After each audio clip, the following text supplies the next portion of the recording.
Hallo mede-avonturiers, welkom terug bij ons Madeira-avontuur. Deze keer 3 wandelingen en een bezoek aan de hoofdstad Funchal.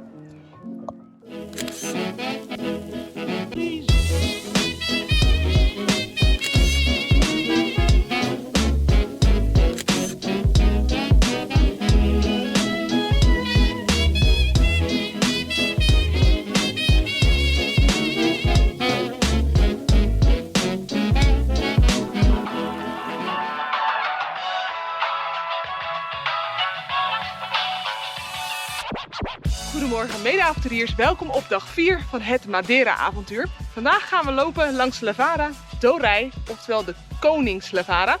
Een wandeling van ongeveer 5 kilometer heen en ook weer 5 kilometer terug. Het is een van de populairste wandelingen op het eiland en door de lopers wordt het omschreven als ontzettend mooi, heel bijzonder en voor hen ook heel erg makkelijk.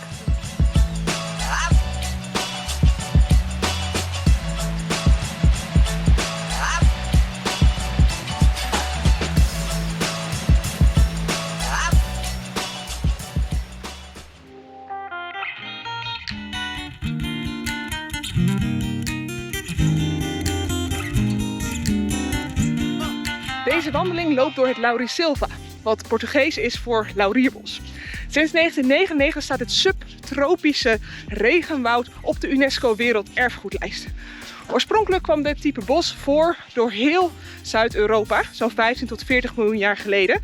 Tegenwoordig is het alleen nog maar terug te vinden hier op Madeira, op de Azoren en de Canarische eilanden. Dit subtropisch regenwoud, het laurierbos, beslaat ongeveer 20% van het eiland Madeira. En is te herkennen aan de hele typische bomen die hier groeien.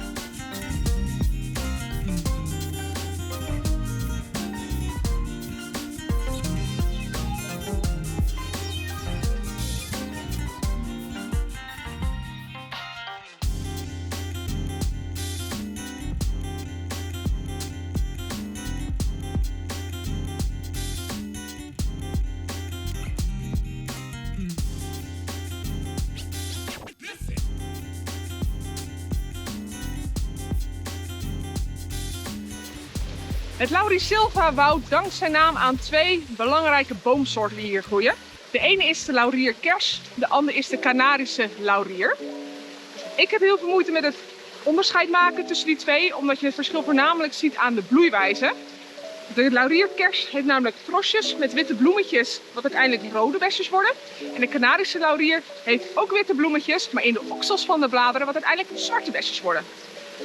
Dat ik het verschil niet echt kan zien aan het uiterlijk van de 2 verschillende bomen, het maakt niet heel erg veel uit. Maar het is wel heel belangrijk om te weten dat de laurierkers giftige besjes heeft en dat de bladeren cyanide bevatten. En dat van de Canarische laurier de besjes gebruikt worden om heerlijk geurende olie van te maken en de bladeren gebruikt worden om mee te koken.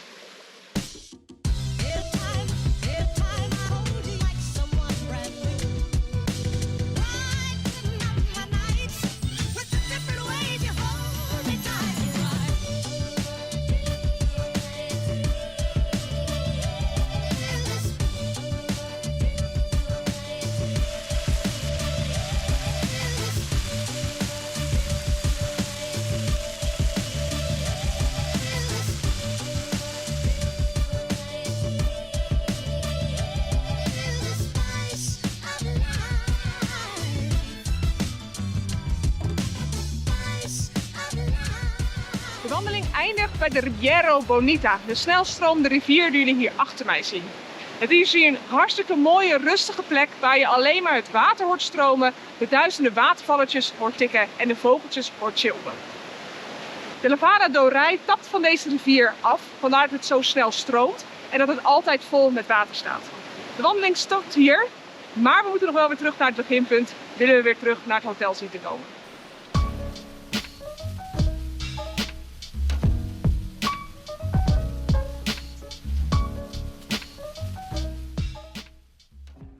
We hebben zojuist onze wandeling over de Lavada do Rei afgerond en zijn terug in Santana, waar wij in het hotel verblijven.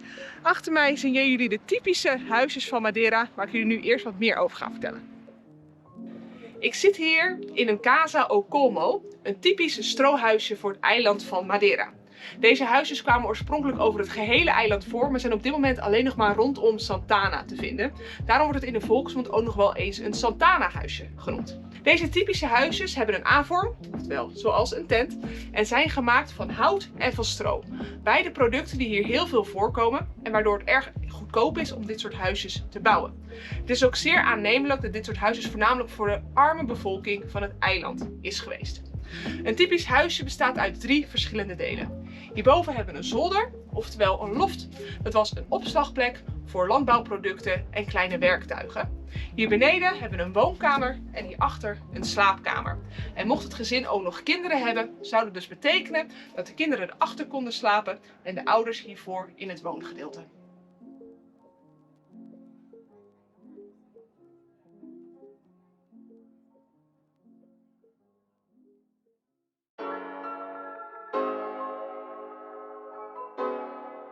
Goedemorgen mede-avonturier, het is wandeldag nummer 5 van dit avontuur. Vandaag lopen we langs de Lavara Caldeiro Verde, de groene dalketel zoals het heet. Een wandeling van ongeveer 13 kilometer, volledig vlak, maar fantastisch qua uitzichten en spectaculaire afgronden.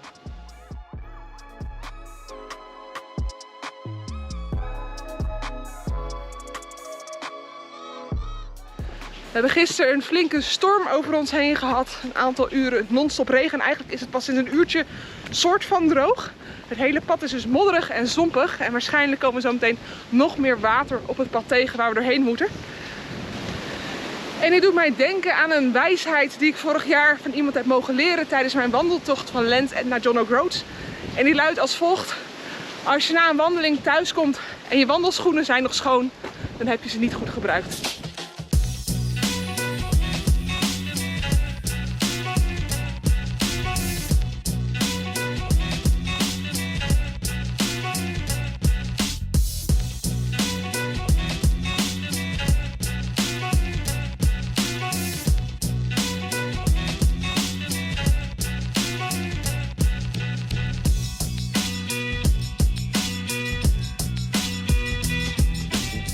Over duizenden jaren heen hebben rivieren en watervallen zoals hierachter het hele landschap geërodeerd tot grote, steile dalen. Dat zorgt ook voor een heel indrukwekkend uitzicht, zelfs als we hier midden in een regenbui lopen. Geeft ook weer wat extra betekenis aan subtropisch regenwoud.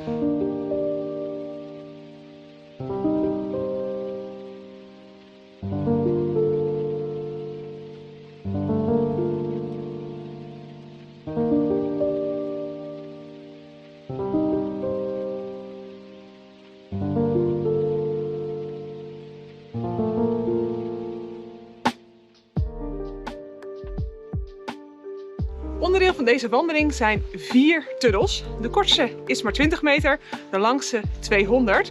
Zorg dus dat je verlichting mee hebt, dan weet je waar je loopt, stoot je hoofd niet en stap je niet per ongeluk in de Lavara.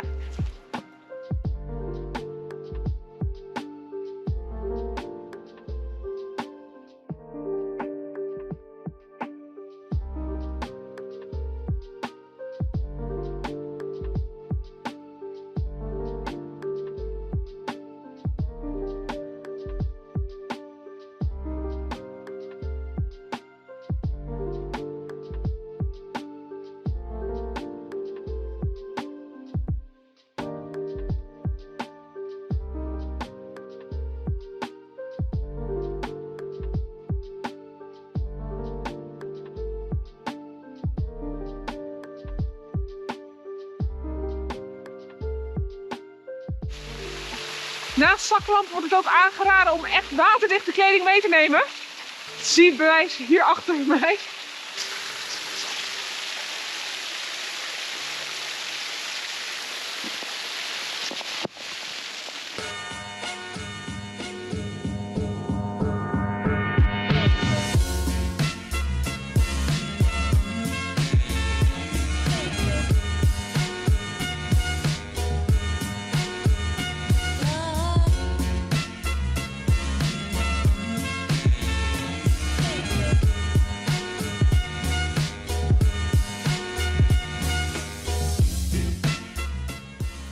We hebben hier het waterval van de Caldeiro Verde bereikt. Een waterval met een vrije val van wel 100 meter. Vanaf hier voetenstroom dus de Levara, waar we net langs hebben gelopen, maar stroomt ook door naar de Riviera Grande, die uiteindelijk bij São Jorge de Atlantische Oceaan instroomt. Als het goed is, lopen we hier morgen langs. Het is mogelijk om vanaf hier nog verder landinwaarts te gaan lopen naar de Caldero do Inferno, maar die is vanwege het slechte weer afgesloten. What a wonderful world.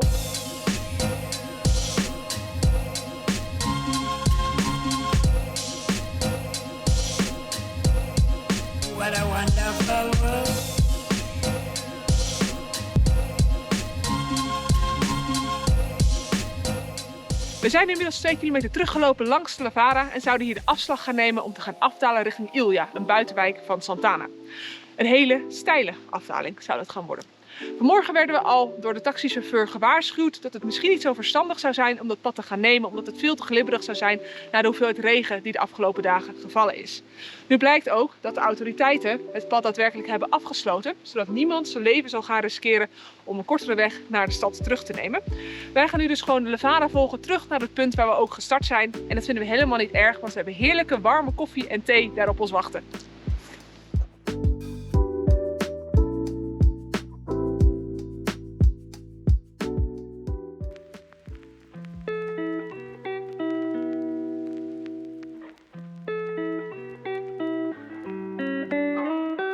Goedemorgen mede-avonturiers, welkom op dag 6 van dit avontuur. Wij gaan vandaag lopen van Santana naar Arco de São Jorge, een wandeltocht van ongeveer 14 kilometer over de Caminho Real.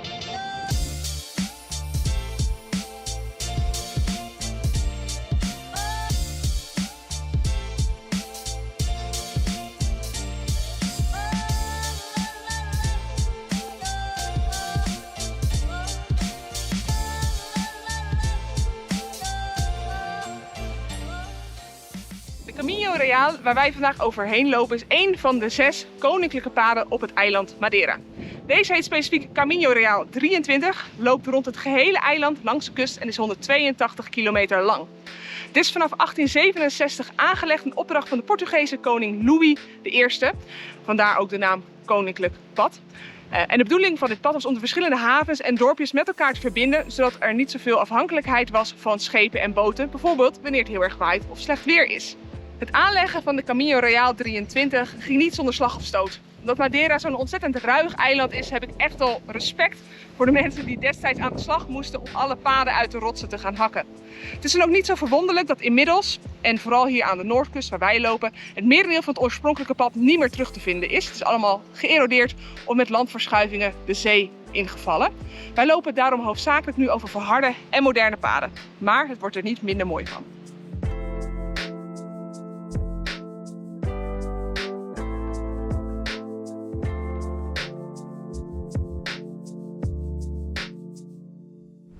We zijn begonnen met de afdaling terug naar zeeniveau, voordat we daarna weer hier omhoog mogen gaan klimmen om bij São Jorge aan te komen. Maar voordat wij met de klim beginnen, moeten wij nog een rivier oversteken. En dit is de rivier die wordt gevoed door de waterval Caldeiro Verde, die wij gisteren hebben mogen bewonderen.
We zijn inmiddels gestegen naar 500 meter en hebben ook aardig wat buien getrotseerd.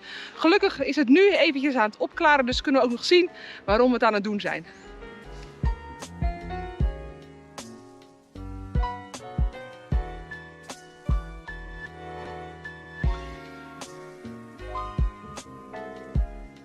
hebben hier een agapanthus. Een van de weinige bloeiende die we zijn tegengekomen, maar een heel kenmerkende bloem voor het eiland Madeira.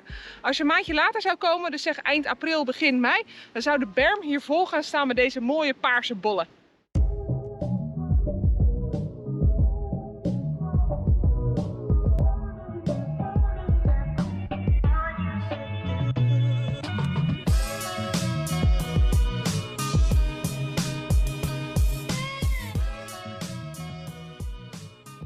Hier beneden ligt Arco de São Jorge, de eindbestemming van onze wandeling vandaag.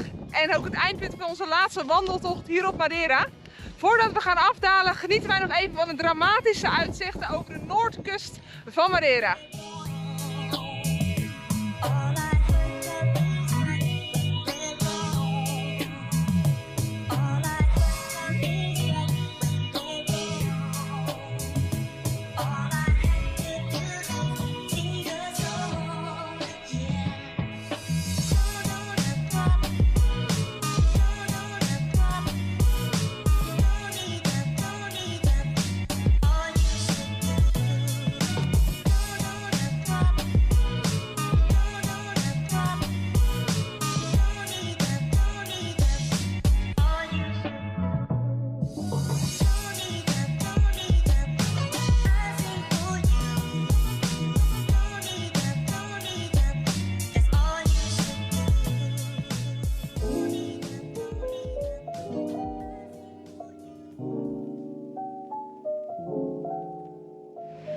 Wij zijn inmiddels bij het eindpunt van onze wandeltocht aangekomen. Het was een pittige en ook hele steile afdaling. Maar we hebben het gered, helemaal heel niks aan het handje. We zijn aangekomen in Arco de São Jorge, waar ook een prachtig grote rozentuin te vinden is. Helaas voor ons gaat die pas over 4 dagen open. In deze rozentuin zijn er meer dan 1000 verschillende soorten rozen aanwezig, waarvan vele ook met uitsterven bedreigd. En het is de grootste rozencollectie in heel Portugal. Naast de rozentuin hebben ze ook een theehuisje. Daar gaan wij even van de gastvrijheid genieten, voordat wij door de taxi worden opgehaald om naar Funchal te worden gebracht, waar wij de komende 1,5 dag nog even lekker gaan genieten en de toeristen gaan uithangen.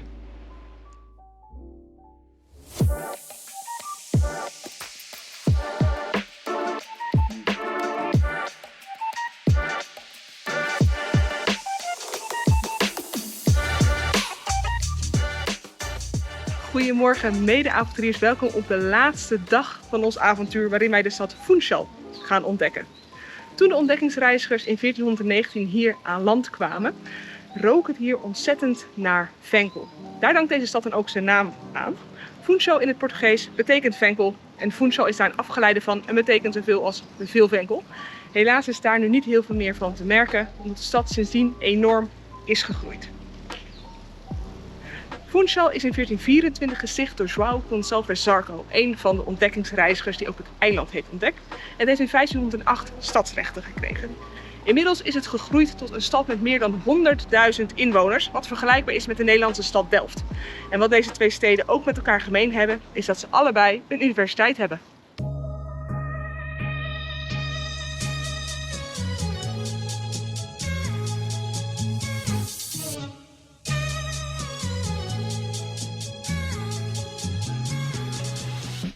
De bekende voetballer Cristiano Ronaldo is geboren hier in Funchal. En in de 19e eeuw heeft prinses Sissi hier ook een aantal jaar gewoond. Waardoor de stad een belangrijke toeristische bestemming is geworden voor de elite. Zelf snap ik wel waarom ze hier naartoe is verhuisd. Ik zie zelf namelijk erg de charme in van alle gebouwen. En ben inmiddels ook verliefd geworden op alle geplaveide straatjes die je hier kan vinden.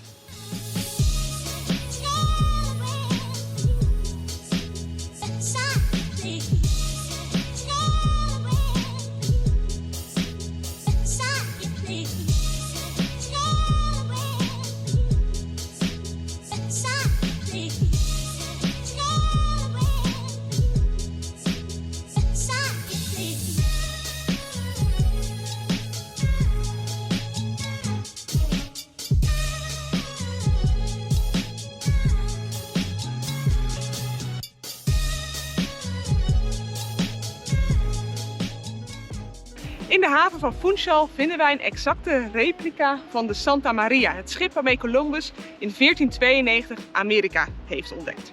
Columbus heeft een interessante geschiedenis met heel Madeira archipel. Hij is namelijk getrouwd geweest met de dochter van de gouverneur van Porto Santo. En op Porto Santo is ook zijn zoon Diego geboren.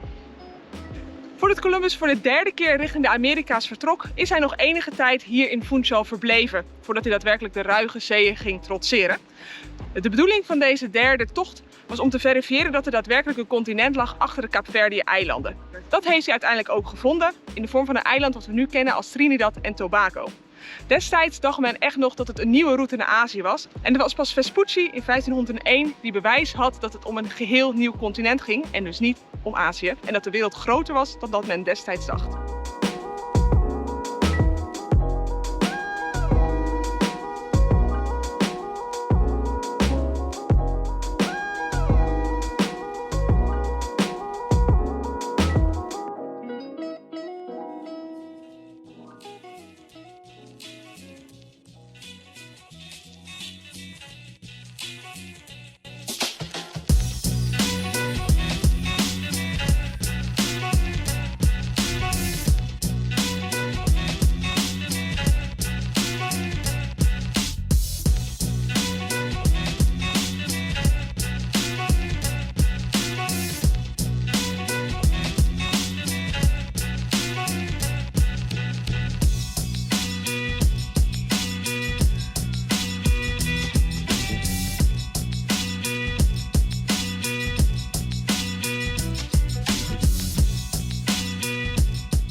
Het is vandaag zondag, eerste paasdag, en omdat men hier heel katholiek gelovig is, zijn wij vandaag getuigen geweest van een paasprocessie die hier vanuit de kerk vertrok. De paasprocessie werd begeleid door een fanfareorkest, terwijl zij een ronde over het plein voor de kerk maakten.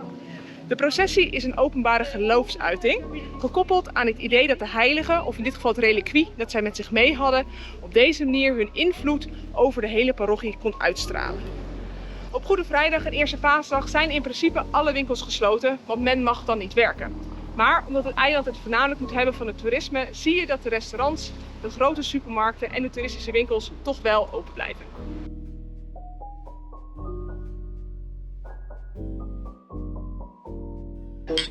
Cheers!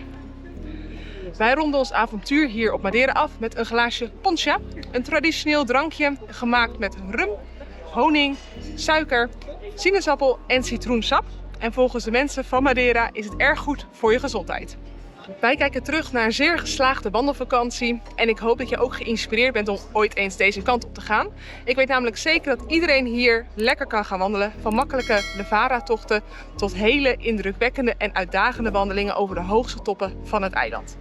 En wat misschien nog wel belangrijker is, lekker genieten na het wandelen, want het eten en drinken hier is fantastisch. Mensen zijn aardig en bijna iedereen spreekt ook Engels. Wij komen zeker nog eens een keertje terug. Ik denk wel dat we dan mikken op half mei, aangezien dan het hele eiland in bloei zal gaan staan. Maar voor nu, op je gezondheid.